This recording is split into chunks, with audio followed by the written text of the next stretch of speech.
Et bonjour à tous, bonjour à toutes, bienvenue à ce nouvel épisode des Bonhommes de lutte. Je suis Tifo, il est Cy Young, nous sommes vos Bonhommes de lutte. Cy Young, comment ça va?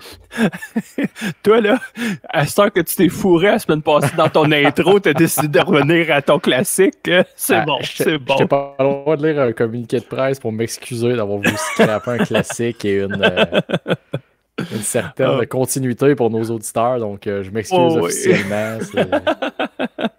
C'est correct, faut revenir dans nos vieilles pantoufles des fois. Mais oui, ça va très bien. Non, exact. Il faudrait quasiment que j'anime avec des pantoufles. Ça serait... Mais quoi que... avec le fret qui s'en vient, je m'en viens là. Hein? Oh oui, mais là, j'ai mes classiques bas blancs. Fait que ça fait assez bonhomme, ça. Avec des sandales, ça serait parfait. Oh oui, monsieur. Fait que ouais, ça va très bien. Ça va très bien, hein? Petit jeudi soir, match préparatoire, football. Je me souviens même pas c'est qui. Les Cowboys contre les Giants. Ouais, je sais pas qui va gagner à ce soir. Hein? On va espérer que mes Giants fassent crisser dehors le coach des Cowboys, mais ça... Ah, mais ça... à voir, parce que depuis, c'est la 4e semaine qui commence, puis au palais, hein, ça va de tout bord, tout côté. Il n'y a aucune logique qui est respectée. Les Bengals qui ne gagnent pas, les Jaguars de Tony Khan qui font juste perdre. Oui. Non, la NFL va pas bien. Non, c'est... c'est ça. Ça va à gauche puis à droite. Aucune logique qui est respectée. Fait que ça fait qu'on a un pool assez difficile. Mais en tant que fan de lutte, il y a du beau storytelling en fin de semaine. Il y a des chances que le rouquin en personne, Andy Dalton, l'ancien Bengals, avec les Panthères de la Caroline, une des pires équipes que j'ai vues de l'histoire de la NFL, a des chances d'amener les Bengals à 0-4. Ça serait... Après que eux l'aient mis dehors comme un malpropre. Oui, ça serait cœur. Une histoire qui s'écrit tout seul pour le match de dimanche. Oh. Mais bon, à suivre. Trêve de football, là. Oui! T'es rendu où? Je pense qu'on est dessus. Ben écoute, moi, je pense que je suis déjà prêt dans l'enregistreur, à moins que tu avais autre chose à dire sur ta semaine, comment tu vas ou ta vie personnelle, mais... On s'en va dans l'enregistreur! Ouais. Let's go, mon gars!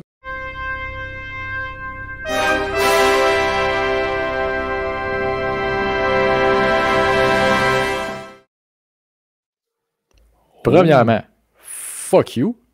Pourquoi? Parce que dans mon enregistreur, suite à la semaine dernière, mon co-animateur de podcast m'a parlé d'un supposément très bon match à Raw s'appelant That Jackie Gaida Match.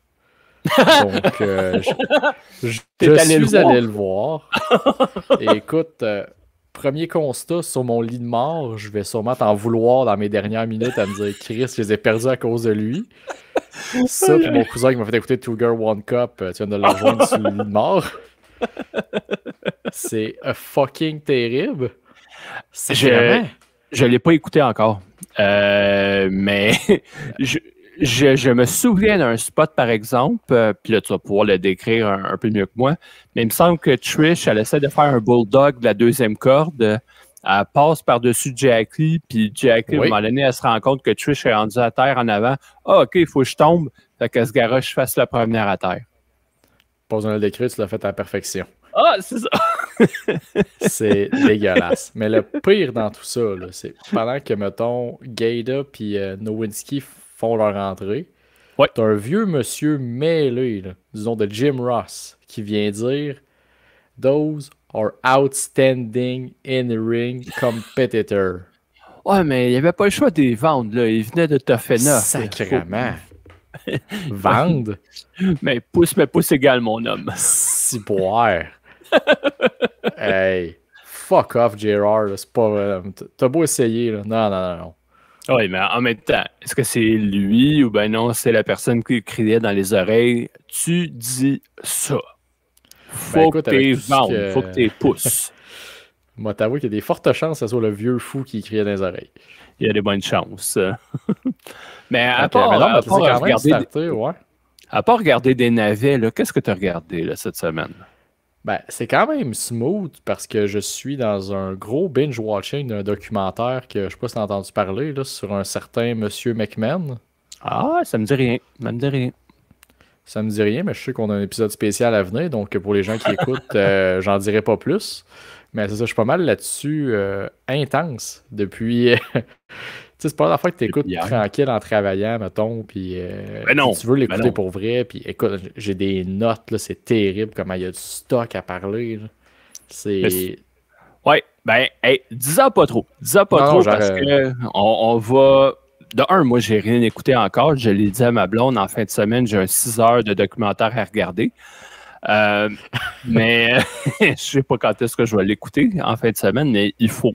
Il faut l'écouter. Puis, un peu comme tu as dit, on va revenir dans un épisode plus complet parce que Ouais. 6 heures, il va y avoir du stock à dire. Vince McMahon, c'est un personnage marquant pour les bonnes et les mauvaises raisons. Fait qu'il faut. On peut pas en parler Ah ouais. juste 5-10 minutes. Là. On va en Ah non, parler non. de façon détaillée. Donc, Puis, c'est ça. allez l'écouter. Ceux qui l'ont pas encore écouté ou qui se demandent s'il faut qu'ils l'écoutent ou pas, allez-y. Que vous soyez un maniaque comme nous autres qui connaît les petites histoires du passé, peu importe, ou que vous soyez un plus casual fan qui écoutez ça tranquille, ça vaut la peine. Pour vrai, la qualité Netflix de production, là, allez l'écouter. Bon. Fait que c'est noté. Ouais. C'est sur la watch list. Mais j'ai quand même écouté les classiques, dont SmackDown. Oui. Et de là, mon MVP, monsieur, ceux qui l'ont reconnu, Jeremy Borash. L'ancien de TNA. L'ancien. Ouais, qui était à TV, c'était l'annonceur, là, le monsieur micro. Ouais. Mais backstage, c'était toute qu'une tête. Là, c'était un des bookers, il était super important. Un des Puis, producteurs, oui. ouais. Puis c'est une des grosses prises de Triple H, je pense, qu'il a fait à NXT dans le temps, puis qui a traîné avec lui à WWE sur le main roster, puis ainsi de suite. Et c'est lui qui aurait, bien entendu, produit la fameuse promo entre Roman Reigns et Cody Rhodes de vendredi dernier à SmackDown. Ah, c'était du bonbon, ça. C'était beau. C'était du C'était beau. cinéma. Oh, oui. Tout C'était- était là. C'était. Ça a duré quoi? Un 8 minutes peut-être? Mais À peu près. un 8 minutes, là. Tabarouette. En subtilité, il y avait plein de détails. Ouais. Ah, Colin, c'était super bon. Pour vrai, là, j'ai Ah ouais. adoré. Ça met toutes les couches au. Oui, vas-y. Non, j'allais dire, tu sais, un petit nitpick un peu, là. Puis là, ça, c'est pas pour les personnes à la maison qui l'ont vu comme nous, mais c'est pour les personnes sur place. Tu sais, je sais que Raw, SmackDown, NXT, tu sais, c'est des shows télévisés. C'est pour la télévision. Fait que c'est sûr qu'un segment comme ça de 8 minutes de cette qualité-là, les gens à la maison, ils ont trippé, c'est sûr et certain. Mais je fais juste me mettre à la place de Monsieur Madame qui a payé 200$ son billet, peut-être un peu moins, là, vu que c'est un show hebdo, qui a amené son garçon, sa fille, peu importe. Fait que c'est pas une sortie. Tu veux voir de l'action. Tu veux voir les combats dans les rings. Tu veux voir des promos dans les rings. Tu veux pas regarder un segment de 10 minutes sur un écran géant. Fait que c'est mon nitpick, là. C'est juste ma pensée pour les gens qui étaient sur place.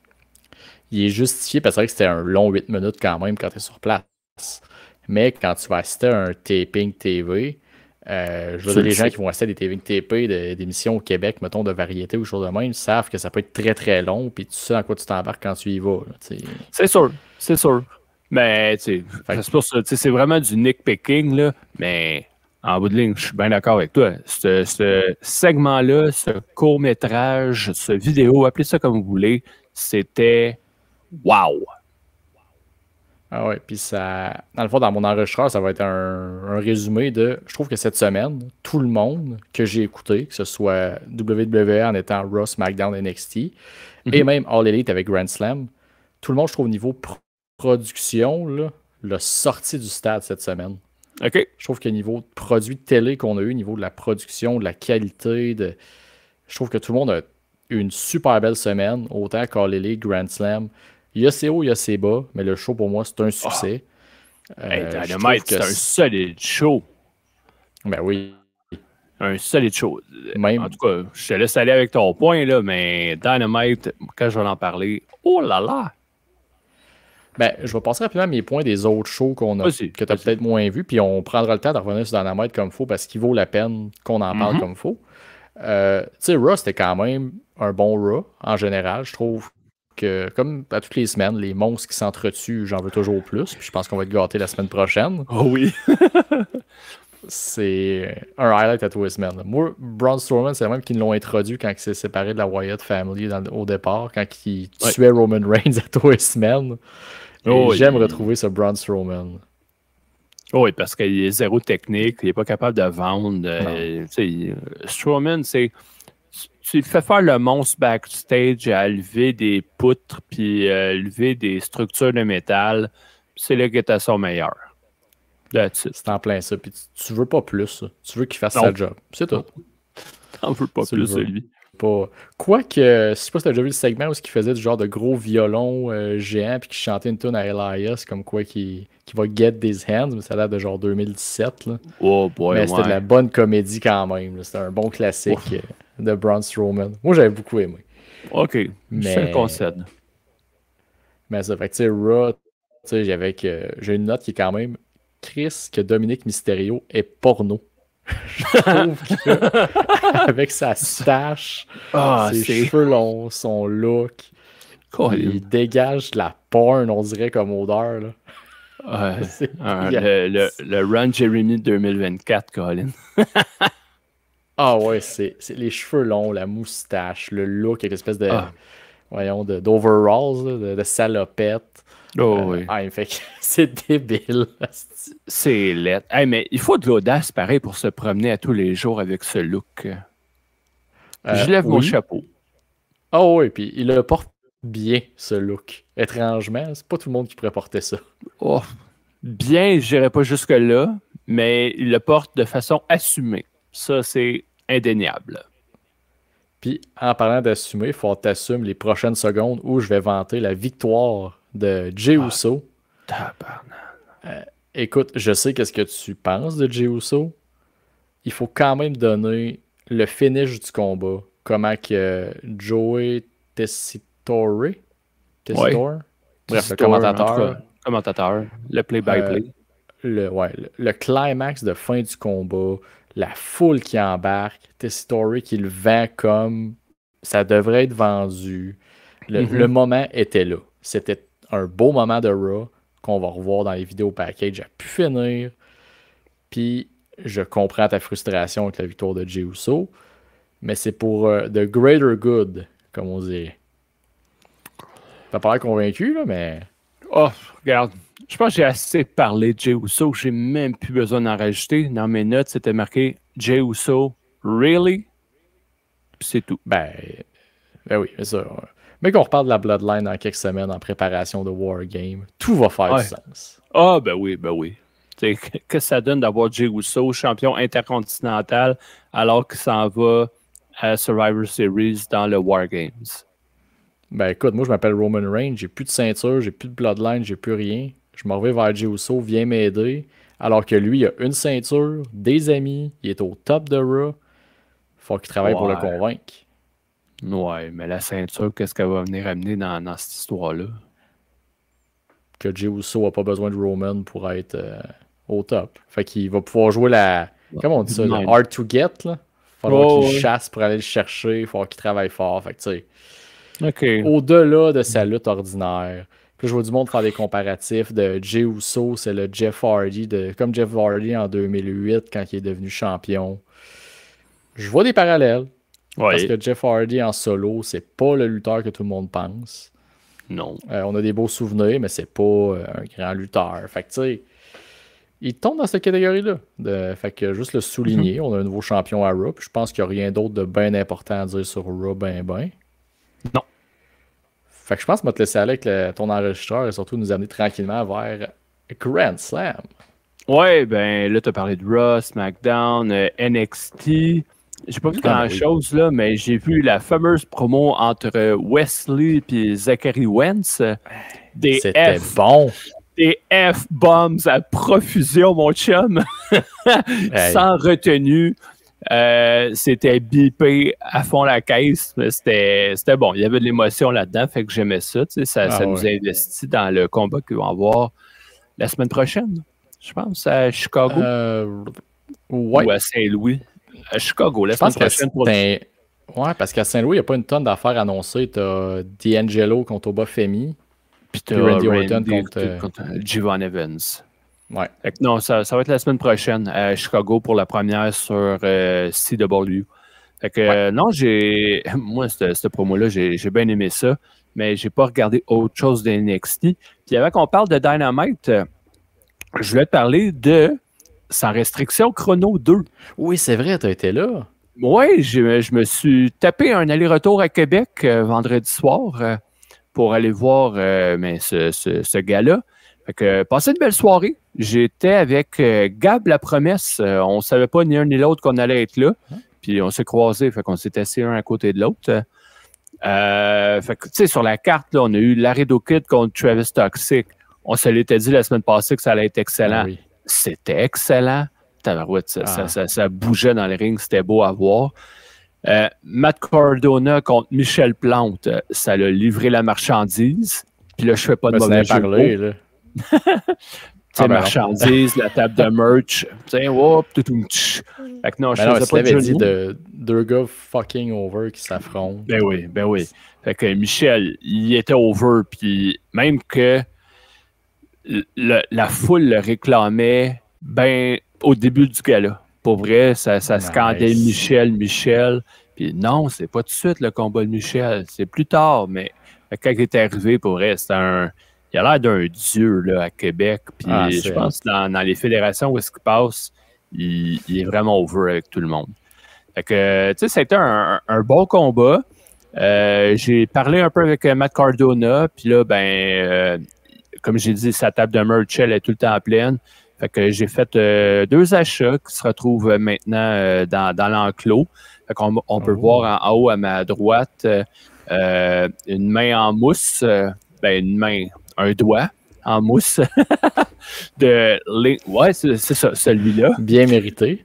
Du Indie God Matt Cardona. Puis, je me suis acheté aussi, étant un fan de Micro Brawler, j'ai pris le Deathmatch King. Il est malade. Il est vraiment beau. Puis, pour vrai, il vendait ça 20$. Tu sais, quand tu les achètes aux États-Unis, avec le shipping, le taux de change, c'est pas mal plus cher que ça d'habitude. Fait que, quand il me dit ça, je fais OK, on sort le billet vert, puis on donne ça. Fait que, non, ça a été un super bon combat.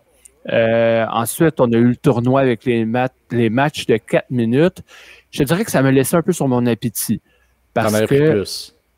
Non, c'est les histoires que tu as racontées un peu dans les combats, le déroulement des combats. Il y a eu trop de finish sur des roll-up. Fait que c'est ça qui me déçoit un peu.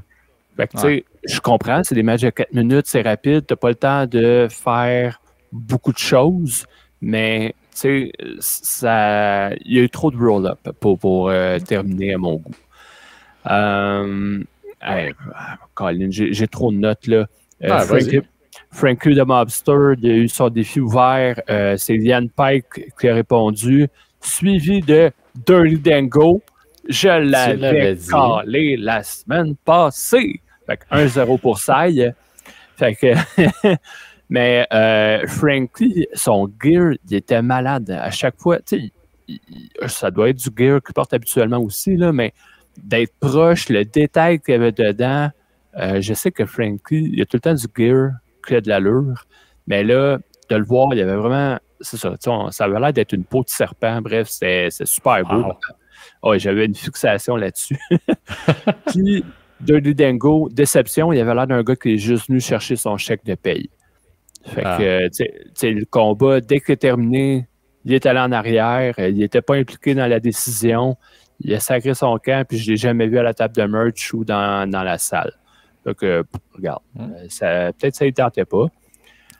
Écoute, je vais jumper tout de suite. Là. Tantôt, j'écoutais le Sans restriction de Kevin Raphaël, où il faisait un retour sur le show, puis il disait que c'est parce que Dirty Dango, il était supposé l'avoir sur le premier show. Oui. Puis là, il y a un fuck avec. Il était dans la ville où Donald Trump s'est fait tirer la première fois. Fait que il a comme pas pu prendre le vol pour aller au premier sans restriction. Fait que c'est peut-être qu'il revenait juste comme justement régler une dette, quelque chose. Peut-être que la motivation était moins là, puis c'est.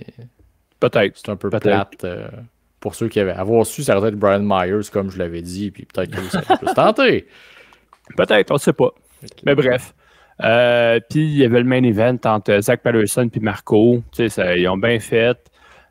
Puis après sa victoire, Zach il a continué sa rivalité avec KR. Tu le voyais, il était sur les genoux, sans regarder KR. Puis là, il faisait signe. Ah oui, il vient me donner la ceinture. Il se lève debout, les deux bras dans les airs. C'était Kevin Raphaël qui a mis la ceinture autour de la tête de Patterson. C'était beau. J'adore. C'était cool. Puis, à ma sortie, j'ai croisé un de nos auditeurs. Oh, cool. Oui, Daniel de Saint-Hyacinthe. Fait qu'un gros shout-out, on te salue. Daniel. Au départ, il ne m'avait pas reconnu. Il me dit, tu sais, à la caméra, tu as l'air plus gros. Fait que j'aurais pu le mettre dans j'aurais pu le mettre dans les MVP, tu sais, pour me dire, hey, merci de me dire que je suis svelte. Mais non, fait que, il était pas. Il n'a pas dit que t'es svelte, ça a l'air plus gros à la caméra. Ouais, mais après, il me l'a dit que j'étais svelte, ou c'est moi qui l'ai halluciné. En tout cas, il pourra nous le dire. Mais non, fait que, tu sais, après le gala, en me dirigeant vers ma voiture, un petit brin de jasette, là, un petit 5-10 minutes, fait que c'était bien sympathique. Ben, attends un peu, là. T'oublies le highlight de ta soirée.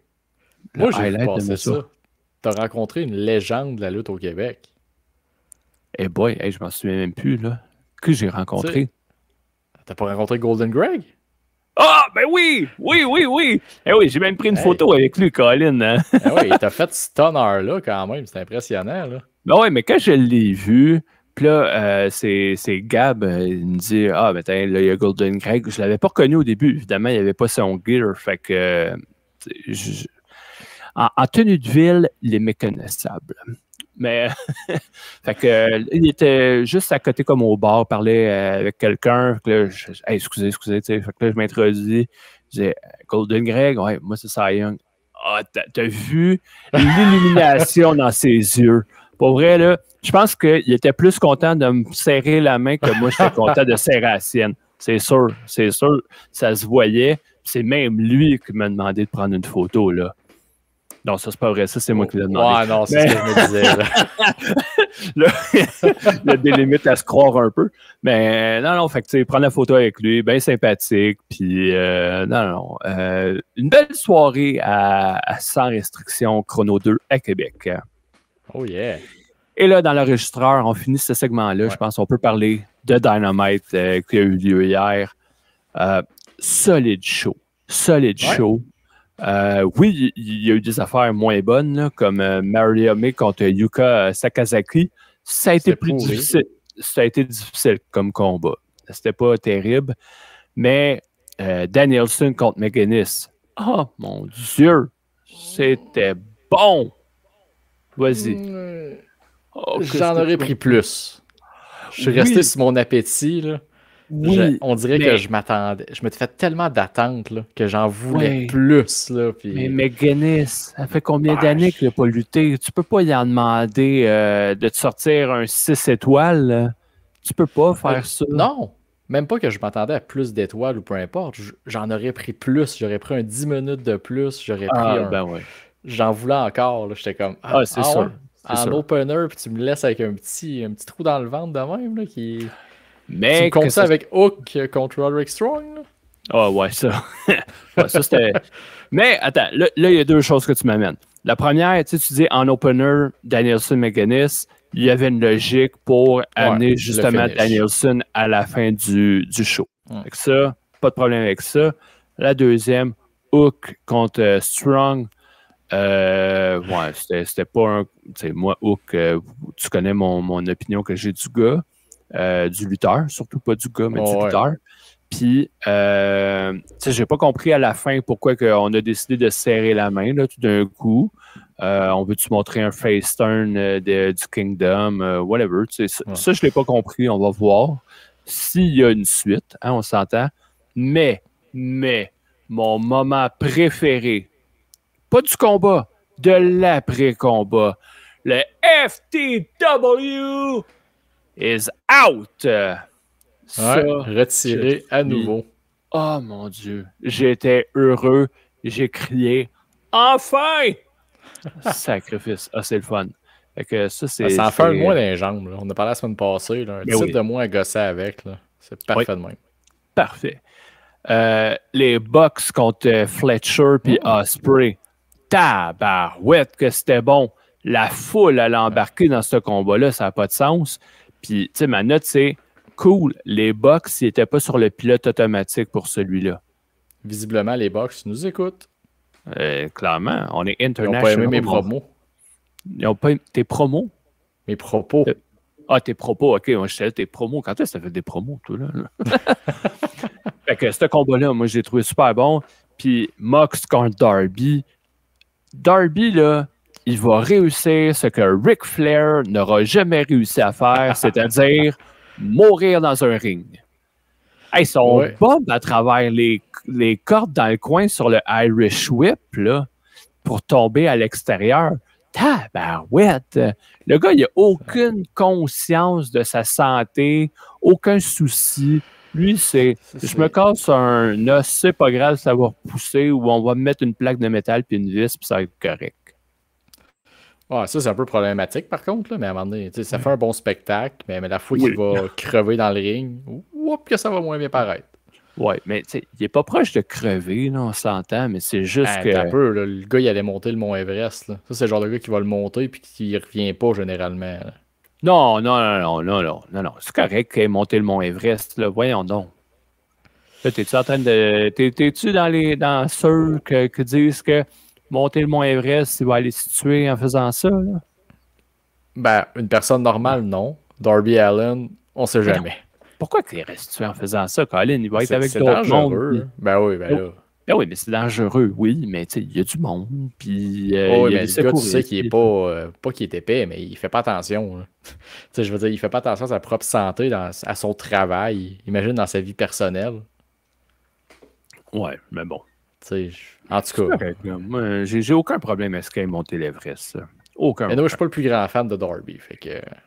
Non. Fait que... non, dans la main, un solide show hier, là. J'ai très, très beaucoup aimé. Ça faisait du bien.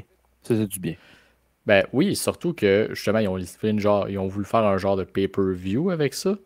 Je sais pas sur place c'est comment, par contre, d'être resté quasiment 6 heures de temps là, parce qu'après, je pense qu'il était un Rampage puis un Collision. Collision, oui. Oh boy. Fait que là, à un moment donné, c'est du stock. Là. On a vu je sais pas si vous avez vu qui répondait au Open Challenge du Scapegoat. Oui. On peut spoiler, là. Le monde nous écoute n'importe quand. Minoru Suzuki. Encore une défaite pour lui, par exemple. Ça, je trouve plate. Ouais, mais tu sais...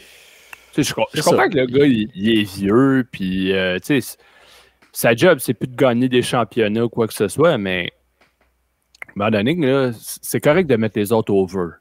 Ben, on peut-tu donner un petit nanan, une petite victoire à quelque part, mais tu regarde, moi, je ne suis qu'un fan en bout de ligne, là, mais il me semble que... Ben, c'est sûr qu'il est revenu pour un match pour un titre, fait que tu sais... Minoru, il a comme l'espèce d'aura d'y arrive, ça tourne pas, le monde trip.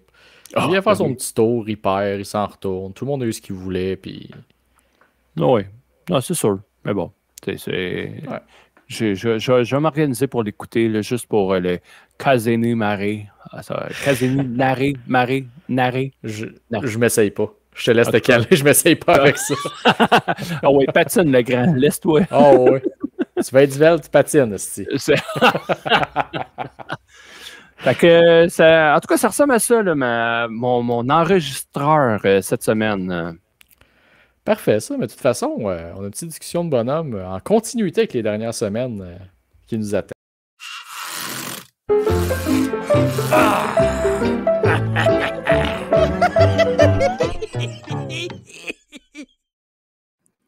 Je t'ai comme coupé ça sec un peu. Je pensais pas. C'est correct. J'avais rien à continuer. J'ai pris une gorgée pendant ce temps-là. Bon, parle-moi de ça. Ben oui, on continue dans le fond sur notre... on continue sur notre lancée sur les tag teams. Mais là, je te laisse présenter comment. Oh, fait que, ouais, la semaine passée, en tout cas, il y a 2 épisodes, on a fait un top 10 de nos meilleures équipes que nous avons vues à l'œuvre. Et là, Oui. cette semaine, pour continuer dans la même lignée des équipes, on a décidé qu'on allait faire une liste des 10 pires noms de tag team de l'histoire. Là, je dis de l'histoire parce que... À chacun nos critères. C'est ça, à chacun nos critères, parce que toi, tu y vas avec les équipes que tu as vues à l'œuvre. Ouais. Alors que moi, ben, je suis allé un peu dans l'histoire. Tu sais, j'ai fait des petites recherches. Puis, on va avoir des belles petites perles, je crois. Des belles trouvailles. Oui. Puis, en partant, tu sais, j'ai des mentions honorables qui ne font pas partie de mon top 10 parce que vous allez comprendre. J'aurais pu remplir un top 10 juste en ne respectant pas ces 2 critères-là. Tout d'abord, premier critère, c'est que je n'ai pas pris de nom d'équipe où est-ce qu'on combine 2 gimmicks. Miz Show, Totally Buff, Rated RKO, Team Elno, Ryback Cell. J'ai-tu besoin de continuer? Tu sais, je viens d'en nommer 5 déjà. Ouais, tu m'en as brûlé un, c'est pas vrai, vas-y. OK, ben c'est correct. Mais moi, je les ai pas pris, ceux-là. Puis, l'autre, c'est tous les noms d'équipes où est-ce qu'il y a un new dedans. Un new, les New Rockers, les New Midnight Express, les New Black Jacks. Le New Day aurait été de New Breed, ouais. Voyons, je viens de dire, New Day aurait été une exception parce qu'il n'y avait pas une équipe qui s'appelait Day avant. De là, mon gag. On a fait le même gag, mais pas pareil. Parce que de New Breed, il n'y avait pas de Old Breed avant. C'était la gang de la ECW avec Kevin Thorne. C'est vrai. Ouais, hey, Kevin Thorne, Mordecai. Hey. Lui, c'est un gars que j'aimais le look. Mais tabarouette, ça n'a jamais marché, malheureusement. Ben, je sais pas, tu t'as donné Mordecai et une gimmick de vampire. À un moment donné, je veux bien, là. Ouais, mais quand même, tu sais, c'est lookait pareil, le bonhomme, là. Ben oui. Puis dans les rings, il y avait un certain talent quand même. En tout cas, oh, lui, c'était pas Jey Uso, mais ouais. Oh, continue. Shit. Oh non, hey, c'est ça. Fait que là, c'est toi qui vas commencer avec ton premier tag team. Vas-y, dis-moi ça. Le premier, c'était un tag team qui était composé de Kofi Kingston et de Evan Bourne. Hey, on a le même! Hey, pour le manque de créativité. Boom!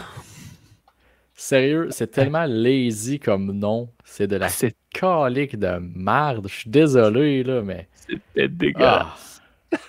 Aucun effort de comme, lui, il est aérien. Lui, il fait des boum, boum, boum quand il arrive au ring. On arrête. Stoppez la presse. On a tout ce qu'il faut. Oh oui. Alors, sérieux, là. Ça faisait pitié un peu, ça. C'est dans les années aussi 2011 à peu près. Là, le manque de créativité était quasiment à son pic. Là. Ouais. Donc, ben, vas-y avec un deuxième, là, dans ce cas-là, vu qu'on avait le même. Là, je t'amène plus en 2016-2017. L'équipe de Harper et Rowan, mais sous le nom des Bludgeon Brothers. OK. Toi, t'avais pas aimé ça, ce nom-là? Je trouvais ça tellement comme niaiseux. Là, comme, ils ont des gros marteaux. Ils sont habillés un peu gothiques. Ben là, Bludgeon Brothers. Je sais pas si c'est encore une fois le processus créatif. Parce que moi, je l'ai écrit sur ma liste, en tout cas. Là, fait que, OK, bon, ben. Encore une fois, c'est un manque de créativité. Puis de... c'est la Wyatt Family. Trouver un nom qui a plus d'allure. Puis les Harper et Rowan. Ouais, non, c'était pas terrible, mais je pense qu'il y en a des pires. Puis, on n'a pas besoin de reculer bien loin, même qu'on peut reculer à 2 mois à peine. J'ai dit que je voulais pas parler des équipes avec un new dedans, mais cette équipe-là, c'est une exception. Le New Catch Republic. Non, c'est terrible, ça. C'est terrible comme nom, Colin. Tu sais, Pete Dunne, Tyler Bate. Avant, tu avais Trent Seven qui était avec eux. C'était le British Strong Style. Là, excusez, là, ma prononciation a de la misère avec ma quincaillerie dans la bouche. Mais ça, c'était cool, là, le British Strong Style. De un, oui, c'est des British. Deux, Strong Style. Tu vois que c'est de la violence, c'est rough. Mais là, New Catch Republic. Puis avec leur thème dégueulasse de New Catch Republic. Ouais. Non. Il n'y a rien pour les aider. Non. Fait que je te laisse aller avec un troisième nom, le Got-Nous. Ouais, mais là, pour la connotation raciste et le fait que ça fait juste aucun sens que tu mettes 2 Afro-Américains puis t'appelles ça Crime Time, ça passe pas. Je suis désolé, peu importe l'époque, ça ne passe pas. Ça ne passe pas. Et c'était un de mes tag teams préférés. Mais le fait que ton réflexe, c'est de les appeler l'heure du crime, on repassera. Ouais, non, c'était pas super. Je vais continuer avec un nom aussi qui n'était pas très, très beau. Et c'est plate parce que c'est pour 2 Québécois. Du temps de NXT. J'y ai pensé. Everrise. Hey, tu sais, un nom qui veut rien dire, là. Ben, c'était ça. Ils ont pigé dans le sac à chapeau, là, puis... Voici votre nom, Everrise. Everrise. Gâtez-vous, les boys, faites de quoi avec ça. Ils ont réussi à faire de quoi d'over un peu avant de se faire libérer. Hein. Oh, oui, mais tu sais, c'était... En tout cas. Tu savais qu'il n'y avait pas d'avenir avec ça, avec le nom qu'ils leur ont donné. Là. Non. Mais il avait mention honorable, mettons. Il a failli faire la liste. OK. Mais là, qu'est-ce qu'il a fait de ta liste, d'abord? Ben, je vais tout de suite le brûler. Là. Ryback Cell, c'était dégueulasse. Premièrement, fuck Ryback. Oui. Deuxièmement, Curtis Axel méritait bien mieux que ça. Là, mais regarde. Encore une fois, le manque de créativité. Là. Come on. Jerry Show, ça me dérange pas. Miz Show non plus, on dirait. Ou Show Miz, c'est correct. C'est comme. The Miz, c'est comme dans sa gimmick un peu. Jericho, en tout cas, ça passe plus. Mais Ryback Axel, aucun passe droit. C'est de la grosse merde. C'était de la merde. Là, je retourne à l'Attitude Era. Et je te donne 2 noms d'équipes parce que sont pas mal dans le même thème. Hein. On avait TNA pour Test et Albert. Oui. On sait très bien c'était pourquoi. Et l'autre qui était dans le même thème, c'était les PMS, les Pretty Mean Sisters, qui étaient qui était avec Sean Stasiak, mais Meat, en fait, qui s'appelait. C'était Jacqueline, Ryan Shamrock et Terry Runnels. Tu sais, les Pretty Mean Sisters. Tout ça pour faire un jeu de mots avec le syndrome prémenstruel. C'est... Kevin, c'est cave. Le bel humour. Hein? C'est le bel humour. Fait que, moi, ça... comment tu peux être crédible avec des noms comme ça? Ben là, PMS en partant, c'était pas prévu. C'était plus un clan niaiseux qui avait comme pas d'avenir. Mais TNA, là... C'est Prince ça. Albert en référence au fameux piercing. Oui. Ouais, mais ça, c'était sa gimmick avant qu'il soit associé à Trish. Quand il était associé à Trish, il s'appelait juste Albert. Mais oui, avant... C'est ça. Son nom, c'était Prince Albert. Il y avait une gimmick de perceur. Tatoueur perceur, ouais. Puis, let's go. Hein? On fait un gag de Prince Albert. Hein? Mais ça, j'ai été très lent à savoir c'était quoi un Prince Albert. Je l'ai découvert comme là, 3 ans peut-être. Là. Avant, je ne savais pas c'était quoi. OK. Mais quand j'ai su, j'ai eu mal. T'as compris après que ça faisait aucun sens comme nom pour un lutteur. Totalement. Chris, il n'a pas gagné le Prince of the Ring. Pourquoi il s'appelle de même, lui? Non. Le Prince of the Ring. Oh my God. Ce serait drôle, ça. Un tournoi pour le Prince of the Ring. Okay, après Ryback Soul, es-tu capable de descendre plus creux dans les noms d'équipes? Ben, encore une fois, un gros manque de créativité puis un mix de noms qui fait aucun sens pour juste copier The Rock and Sock Connection, Boss and Hog Connection, de la grosse vidange ça avec, de comme... Ça fait pas de sens, c'est juste vouloir copier un vieux nom d'équipe puis plugger justement... Ah, Bayley a fait des câlins, Sacha c'est de Boss, on va les mettre ensemble. Ouais. Aucune tentative d'être créatif, rien de logique. Puis leur tag team, ils m'ont jamais comme... Ils ont été championnes. Le whoop, ils étaient plus amis. Là, ils se refâchaient. Ouais. Fait que... Ah non, c'est... Non, c'est manque d'originalité. Totalement d'accord. Ouais. Moi, de mon côté, je te ramène en 1993 à la WCW. Oh. C'est une équipe que je n'ai pas vue à l'œuvre. Mais quand j'ai fait mes recherches et que j'ai vu ce nom-là, j'ai fait, ben voyons, c'est donc mêlé. On avait les Colossal Kongs. Fait que... Quoi? Les Colossal Kongs. Et l'équipe était composée de Awesome Kong, à ne pas mélanger avec la lutteuse qu'il y a eu plus tard à TNA. Donc, Awesome Kong et King Kong. C'était... Je me sens insulté à mon intelligence. Ça fait mal, hein? Ça fait mal. En fait, Awesome Kong, ça me dérange pas. King Kong? Sérieux, là? Oui. Hey. Fait que, ouais, c'est... Alors, quand j'ai fait mes recherches, je me suis dit, j'ai pas le choix d'y mettre, eux autres. Les prochains sur ta liste? L'équipe de Zack Ryder et de Mojo Rawley, les Eyebrows. Oui. Ça avec leur... Premièrement, je déteste Mojo Rawley. Je l'ai toujours détesté. Puis là, le gimmick qui faisait pas de sens. Là. Un tout le temps énervé, là, qui court partout comme un gars qui a besoin de Ritalin. Il est à 37 ans. Là. Chill out, chef. Là. Fait que, non, puis la gimmick faisait juste pas de sens. Eyebrows. Ouais, encore une fois, le créatif. Quand c'est pas créatif, là, tu t'en vas direct au vidange, puis en enfer. Et là, c'est drôle, parce que tu parles de créatif, et ce mot est dans le nom de ma prochaine équipe, qui s'appelait Creative Control. C'était à la WCW. Bonne réponse. C'était fin 99-2000, parce qu'ils ont joint la NWO 2000 avec Jeff Jarrett. Puis, en fait, c'était les Harris Twins. Fait que, tu sais, Eli et Jacob Blue. Ils ont été Skull et 8-Ball dans les Disciples of Apocalypse. Tu sais, les gangs de motards, là. Fait que, non, c'était eux autres.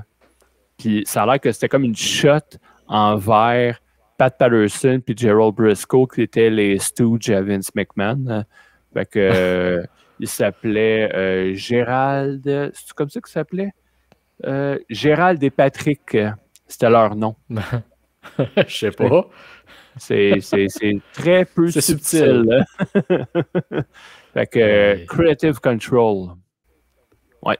On a vécu ça. Écoute, t'as parlé des DOC, Disciple of Apocalypse. DOA. Je vais tout de suite jumper. DOA. DOA, excuse.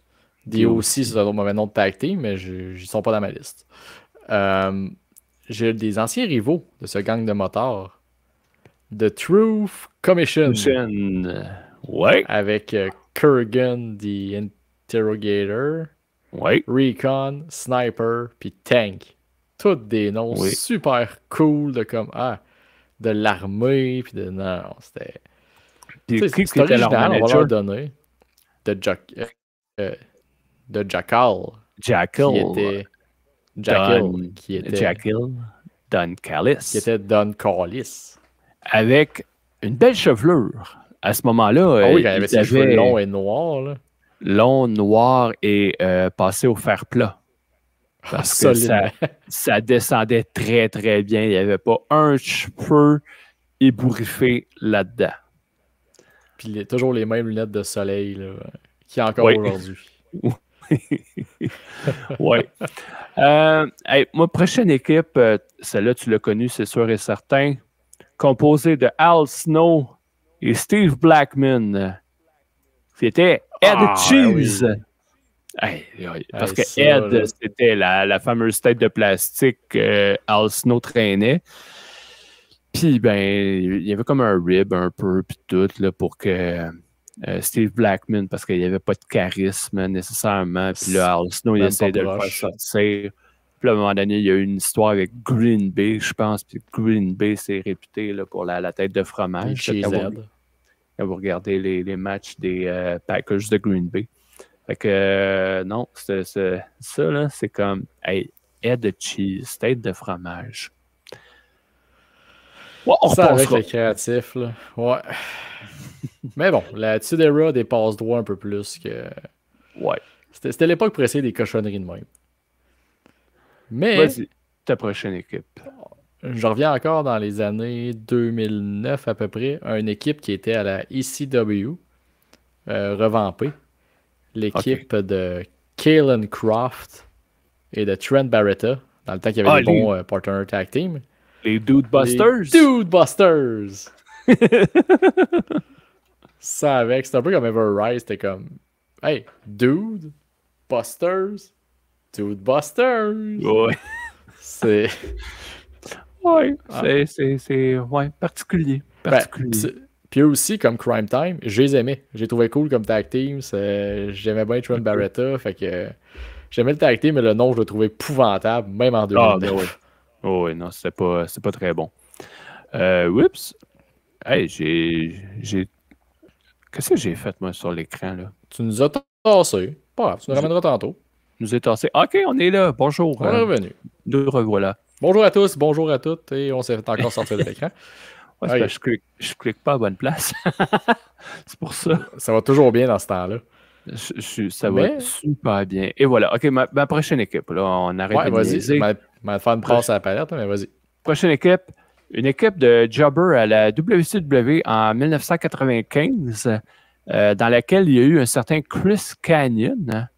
Et l'équipe s'appelait Men at Work. Oui. Non, c'est pas vrai qu'on a parlé la semaine passée, c'est vrai. Non, on n'en a pas parlé la semaine passée.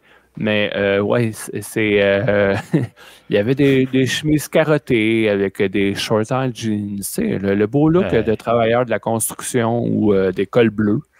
Puis, c'est ça. Il s'appelait Men at Work. C'est aussi le créatif. C'était fort en s'il vous plaît. Là. C'était de toute beauté. Hey, il nous en reste 2 chaque. Ouais. Ben moi, je vais revenir à un autre nom d'équipe raciste. C'était une équipe composée de, et évidemment, c'est surprenant quand même, là, de Psycho 6, Super Crazy et Juventud Guerrera, les Mexicools. Ah oui, puis leur gimmick, c'était quoi? Ben, il était sur des tracteurs John Deere là, quand il arrivait sur le ring. C'était les jardiniers. Oh oui, c'était. Ouais. Parce que oui, tu as 3 des meilleurs cruiserweight high flyers au monde. Pourquoi ne pas les faire des jardiniers qui arrivent en chienne de travail sur leur crise de tondeuse John Deere verte flash avec un thème tout aussi terrible avec des bruits de tondeuse là, c'est Vince McMahon.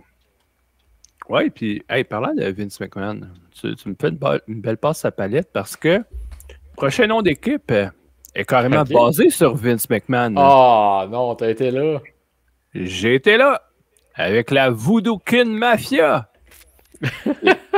qui était B.G. James, le Road Dog, et Kip James, Billy Gunn, quand ils sont allés à TNA.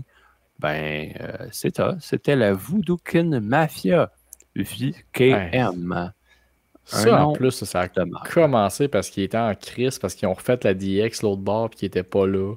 Ouais. Dit, comment qu'on pourrait se venger? Oh, on va copier le nom à Vince. C'était pas...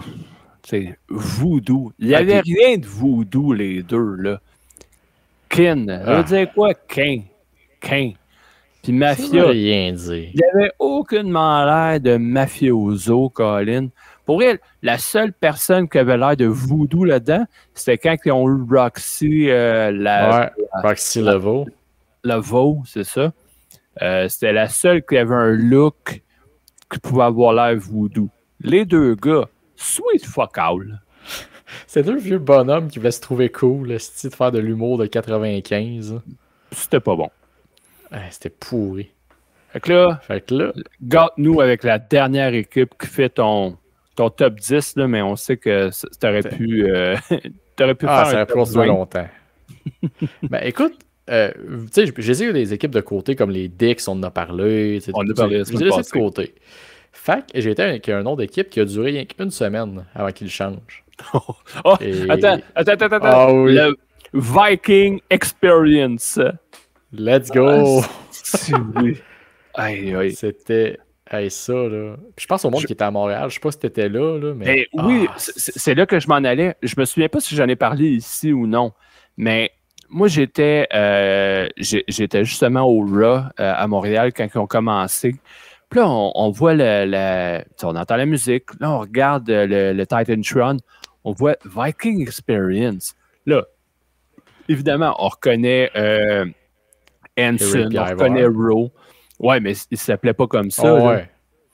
Puis là, on les reconnaît. Là, genre avec du monde à côté de moi. C'était comme, attends, ils ont-tu vraiment appelé Viking Experience? Parce que c'est les Viking Raiders à NXT, là. Puis, non, c'était-tu les Viking Raiders ou les War Raiders? Les War Raiders. War Raiders, ouais, les Viking Raiders, c'est aujourd'hui. Après, la semaine après qu'ils ont changé de nom.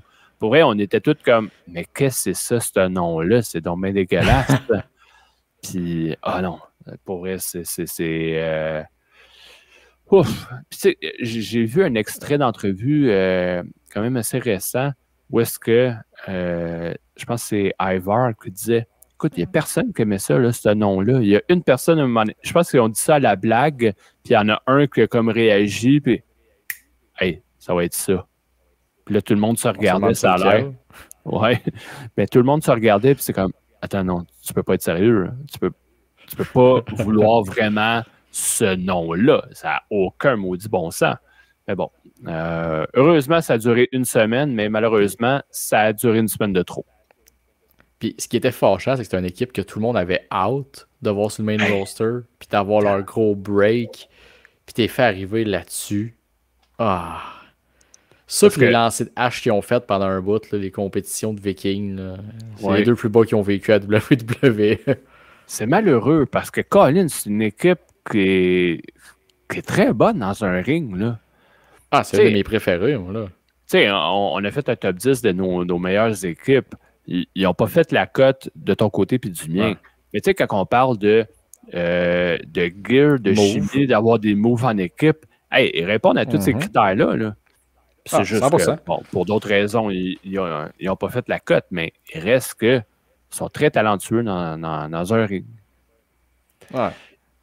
Mais c'est gardé quoi pour la fin, toi, là? Hey!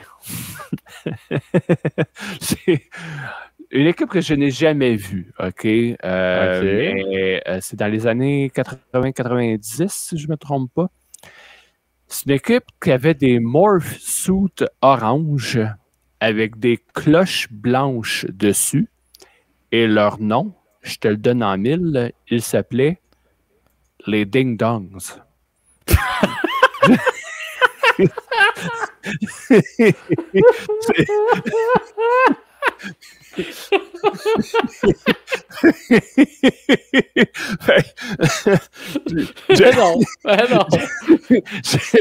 J'aimerais ça l'avoir inventé pour juste faire le gag, mais non. non. À la WCW, on avait une belle équipe qui s'appelait The Ding Dongs.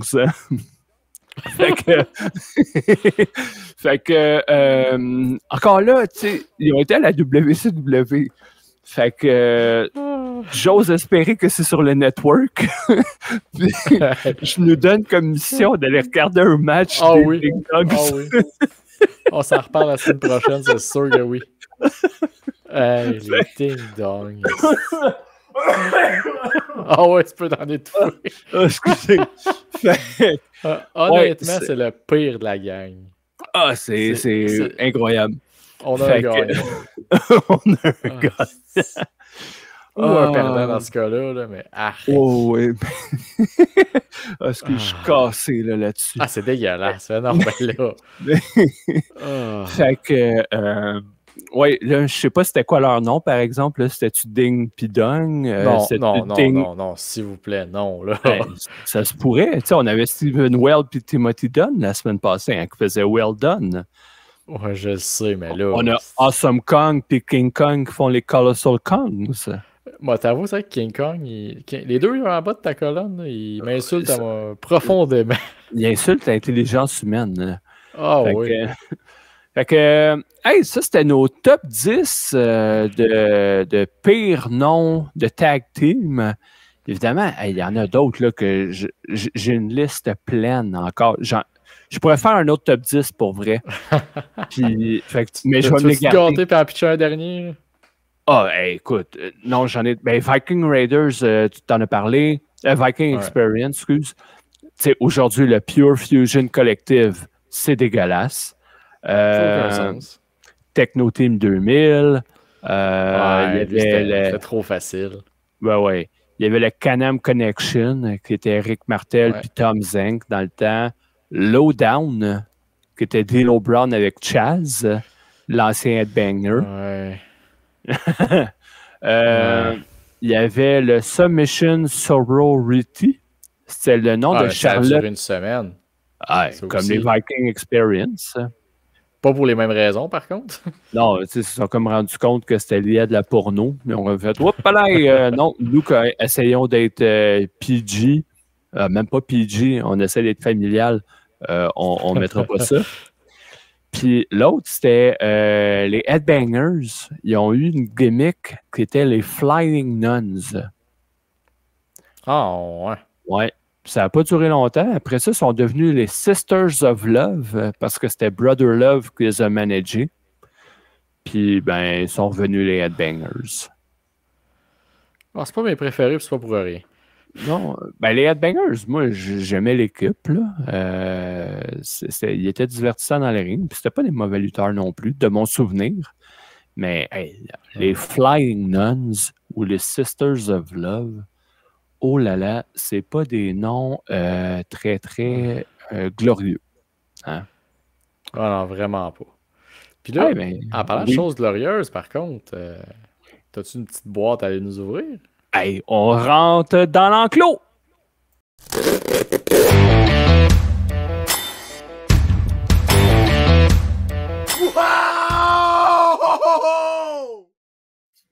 Oh yes! Fait que aujourd'hui, j'ai reçu ma boîte Pro Wrestling Crate du Pro Wrestling Tees, du site Pro Wrestling Tees.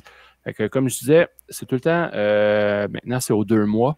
Fait que là, cette boîte, elle avait une thématique Mask and Paint. Ah oui! Fait que c'est clair que tes chandails vont être dégueulasses. Il y a des chances. Fait que là, au lieu de prendre mon truc à plâtrer, mais là, j'ai vraiment un exacto aujourd'hui pour ouvrir la boîte, pour me faire ridiculiser comme l'autre fois. Fait que, ou me faire juger, surtout. Fait que, hey, on ouvre ça. Fait que qu'est-ce qu'on a dans cette boîte ce mois-ci? On commence avec un t-shirt. Oh my God! Un de mes lutteurs préférés ever. Mais je sais que pas de tout le monde parce que c'est un être exécrable. Mais un t-shirt Ultimate Warrior. Bah, dans ce cas, c'est pas le chandail qui est évident. Je ne savais personne dessus. C'est pas si oui. C'est sûr que c'est pas un t-shirt que je vais me promener dans la rue avec ça. Mais chez nous, aucun problème avec ça. Je l'aime bien. Ah, il est fait avec les années 90 puis l'Ultimate Warrior. Hein? Ouais. Après ça, on a un collant, tout simplement, avec Animal des Legion of Doom. On reconnaît en mode zombie. En mode zombie, exactement. On reconnaît l'araignée là, entre les deux yeux. Ouais. Tu connais ça sur ton char? Ou? Ben oui, c'est sûr. Après ça, on a un autre t-shirt. Et là, c'est assez particulier parce que sur la boîte, quand on a reçu on voyait la publicité, dans le fond, de savoir c'est qui allait être dans la boîte, il y avait comme une image de Tortue Ninja. Je me demandais, what the fuck, tu sais, qu'est-ce qu'ils vont faire là-dedans? Et là, c'est sur un T-shirt, Teenage Mutant Ninja Wrestlers. Le T-shirt, il est pas laid, je trouve. Yeah, mais il est nice. Oh oui. Moi, je le trouve cool. C'est genre des. Je sais pas si c'est des vrais lutteurs qui ont inspiré chaque ninja, mais. Ben, C'est tu sais, des tortues j'ai déjà vu en mode lutteur. Là. Bon, oui. Tu sais, j'ai déjà vu des ninjas, des lutteurs avec un suit de ninja.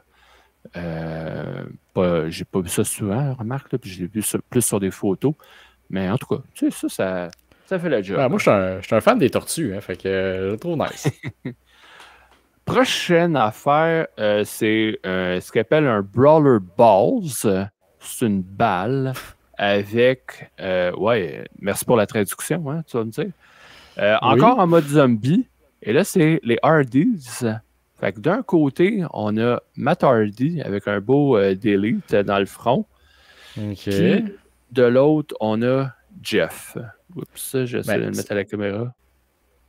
Ces produits-là, c'est visé pour qui, mettons? Qui achète vraiment ça, mettons, qui prend son 15$, durement gagné, puis je veux ça.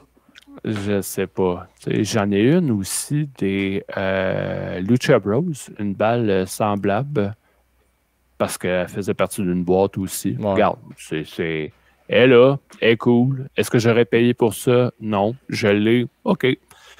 Mais si quelqu'un me dit à un moment donné, qu'il arrive chez nous, il me dit Hey, t'as vendu combien? Parfait, prends-la. Et voilà. Prochain thème, on a un masque à l'effigie de Danhausen. Fait que je pourrais le mettre, mais pas. Non, pas là. Non, tente pas. Non. Là, la pièce de résistance, moi, pourquoi que je prenais les boîtes, c'est surtout pour les micro-brawlers. Et là, je suis heureux, mais comme ça se peut pas. As-tu connu Max Moon? C'est pas All Snow, ça? Non, ça a été Conan pendant un petit bout de temps. Puis après ça a été Matt Bourne, je pense. Peut-être que je me trompe. Oui, mais ça a été Matt Bourne, ouais. Parce que Matt Bourne, il a fait Dunk de Clown aussi. Ouais. Mais, fait que ça a été une des gimmicks à Conan. Il est vraiment sharp. Ouais. Quand j'avais vu le line-up du truc, j'étais là, hey, j'espère que Max Moon va être le brawler. Et oui, hey, c'est malade. Tes prières ont été entendues. Oui. Et le prochain, c'est un ancien de WWE, un ancien de TNA, ou du moins qui a écouté récemment, c'est Mustafa Ali. Avec sa gimmick Chase the Light un peu. Là. Genre de Iron Man. Ouais, exact. Fait que, tu sais, il paraît bien. Ouais. Est-ce que c'est mon préféré? Non. Mais, tu sais, à ce temps que je l'ai, il va bien fitter dans la pile avec les autres, là. Ouais, il n'y a plus de place. C'est ça le problème. OK, il reste 2 systèmes. Ça a tombé, c'est pas grave. 2 systèmes. Premièrement, on a une pin. Te souviens-tu du film Billy Madison? Ouais, avec Adam Sandler. Là. Oui, exactement. Tu sais, à la fin, il se rend compte qu'il y avait un directeur ou un directeur ou prof d'école, qu'il était un lutteur, puis là, c'est lui qui vient le sauver. Eh bien, la pin, c'est lui! OK. Tu sais, une petite bébelle qu'on rajoute dans la boîte. Puis là, ben, on arrive avec les autographes, les 8 par 10. J'ai aucune des séries, je m'en souviens pas. Oh! C'est Monsieur Gangrel. Oh! Je suis pas un collectionneur de photos comme tel avec les autographes, mais je vais peut-être commencer à monter un petit cartable là, avec celle que j'ai, puis les garder, puis à un moment donné, ben, tu vends ça en gros.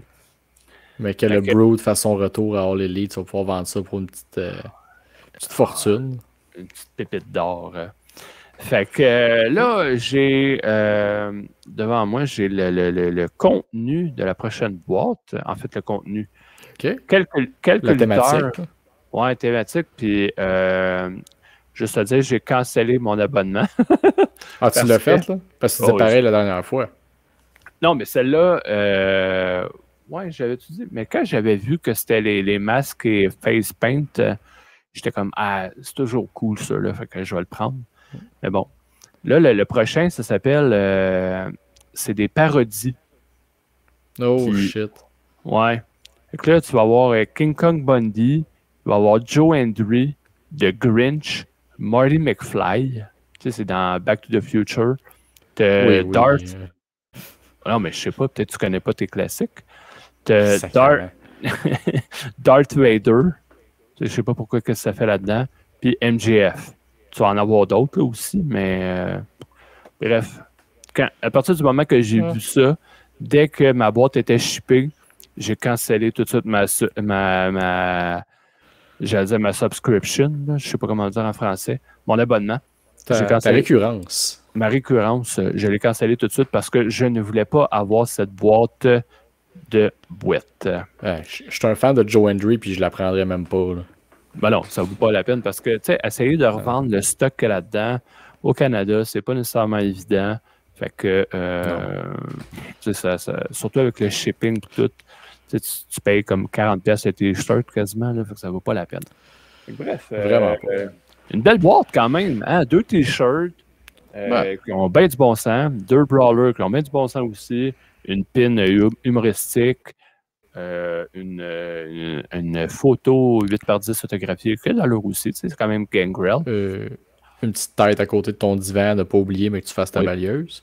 Oui, je sais pas, elle est rendue à côté, mais c'est pas grave.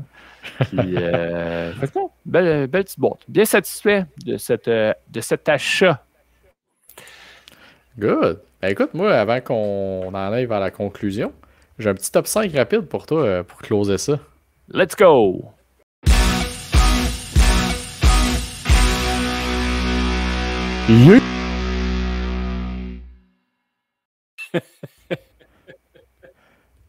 C'est thématique avec mon top 5. Oh non, pas un top 5 de Jey Uso, Colin. Hein? Non, je te ferais pas ça quand même. Là. Oh, phew. Ça serait creuser ta tombe. Mais non, mais la thématique, tu vas devoir me classer à l'aveugle. 5 membres de la Bloodline Anoa'i qui ne sont pas Roman Reigns ou The Rock. OK. Fait qu'il faut que je te classe dans mon ordre de préférence de bon lutteur ou... De ta préférence personnelle, selon tes critères qui te satisfont et parce qu'il y ton plaisir personnel. Il y a une couple là-dedans que je ne dois même pas connaître. Là. Si tu m'arrives avec des Ikuléo, des... non, mais Ikuléo. Non, j'ai quand même pris des affaires qui sont... Ils ont tous été à WWE. Oh, OK. Oh, yes. Fait quoi? Yokozuna. Ben, en fait, on commence avec Umaga. Oh, Umaga. Le père de Zilla Fatou. Oui. Umaga, il était agile en tabarouette. Lui, je me souviens... Moi, je l'adorais. Quand la première fois que je l'ai vu faire son pop-up Samoan Drop, là, si bol, j'ai trippé bien raide. Wow! Look, là. Je le mets numéro 2. OK. Umaga numéro 2. Je te laisse une place pour quelqu'un en particulier, en espérant qu'il soit dans la liste. Là. J'espère que Big Yoko il est dans... J'espère qu'il est dans la liste. S'il n'est pas là. Hein? Oui.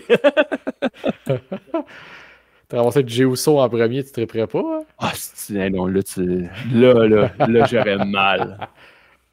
Non, mais tu sais, en parlant de Jey Uso... Ah, vas-y. Non, j'allais dire, vas-y avec ton deuxième. OK. En parlant de Jey Uso, son géniteur, Rikishi. Ah, numéro 4. Tu sais, il a été... T'es pas un gros fan de... Non. Tu sais, son maudit Stink Face, asti, j'ai essayé ça. Mais je lui... Ouais, tu sais, ça, c'était bon là, pour cette période-là. Mais je lui lève mon chapeau pour son combat de cage contre Val Venis. Le jump C'était contre Val Venis qu'il l'a fait. Je crois que tu allais parler du Armageddon LNSL. Là, mais, Non, ok. non. Ben oui, il a pris un bump dans ce combat-là. Là. Il s'est laissé tomber du haut de la cage dans un pick-up rempli de foin. Mais non, il me semble que c'est contre Val Venis. Il a fait un saut du haut de la cage, un splash. Ok, il faudrait que je le recheck. En plein milieu du ring. Fait que pour vrai, là, tu vois le gars de 400 livres, Colin, qui saute d'en haut de la cage. Lui, bravo de l'avoir fait. Puis bravo au gars qui a subi ce move-là. Ouais, parce que c'est risqué en crise. Hey, moi, voir 400 livres qui sautent de cette hauteur-là sur moi, t'es-tu malade, Colin? J'ai une grosse trace brune dans mes culottes. Tu te pisses dessus aussi, c'est dur. Big time. Big time. Ils sont obligés de changer le tapis du ring après. Là. Fait que Rikishi en numéro 4. OK. Ben, il y a aussi des membres féminines à cette Bloodline. Nia Jax. 5. 5. Ah ouais, là, je sais, tu vas me sortir Jey Uso, là, un moment donné, là-dedans, pour que je le mette premier. Non. non, écoute, là, t'as en 5e Nia Jax, 4e Rikishi, 2e Umaga. Fait dans le fond, il te reste 1 ou 3. Et 3, ouais. Et là, en 4e, il y a le légendaire ancien membre de la Legacy, Manu. Oh boy. Hey, le fils de je sais plus quel, je pense du Tonga Kid ou de... je me souviens plus. Manu. C'est qu'on l'a oublié, lui. Tabarouette. Okay. Alors, t'as un peu le risque. Attends un peu, là. C'est Jey Uso après. Tu veux-tu vraiment que Jey Uso soit devant Manu? Faut bien que je me prête au jeu, là. On n'a pas le choix, Colin. Fait que c'est pour ça que je mets Manu 3e. J'ai pas le choix, il faut être honnête, là, maintenant. Ben oui. Puis écoute... que j'ai mis en numéro 1, le nouveau champion intercontinental. Non, quand même pas. Le légendaire japonais Yokozuna. Yes. Non, je t'aurais pas fait ça quand même. Là. Non, mais Yoko, là, c'est sûr, je l'ai fait à l'aveugle. J'ai pris une chance en pensant qu'elle allait être dans tes 5 lutteurs que tu allais me nommer. Mais Yokozuna, là, un Christy de big man qui était agile. Surtout en début de carrière, là, à la fin, quand il a fait son retour à la fin, ça le dit plus, ben non. Là, mais...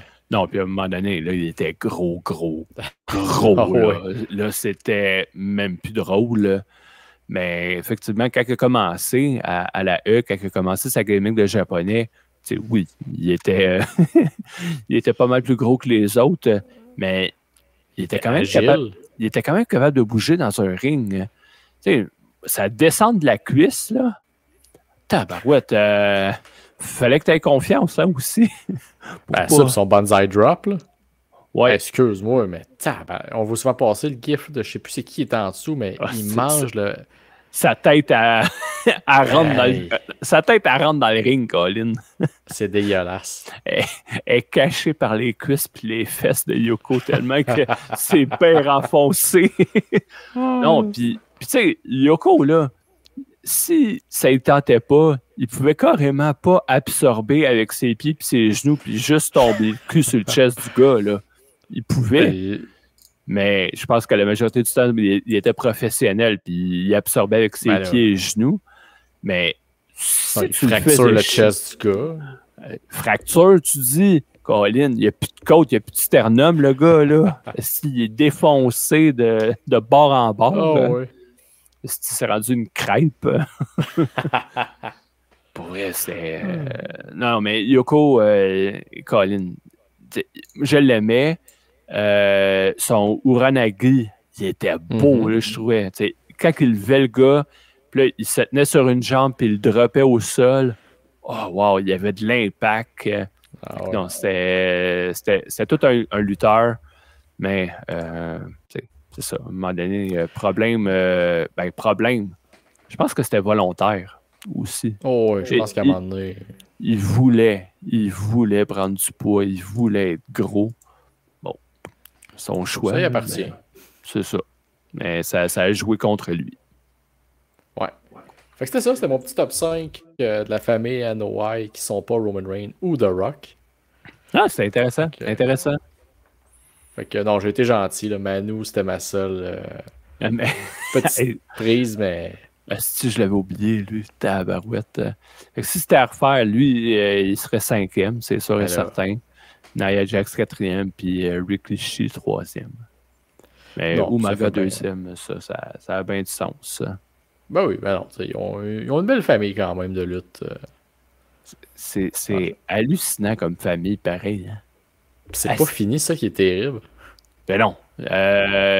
Colin, c'est que j'en ai lu un. Je pense que c'est Jacob Fatou. Il a 7 enfants. Fais-moi pas croire qu'il n'y en a pas un dans les 7 qui va faire de la lutte, là. Hey, puis Rikishi, c'est pas fini, là. Il a un autre fils, là. Je sais pas c'est quoi son nom. Il est beef, là. Il est gros, là. Ok, je sais pas.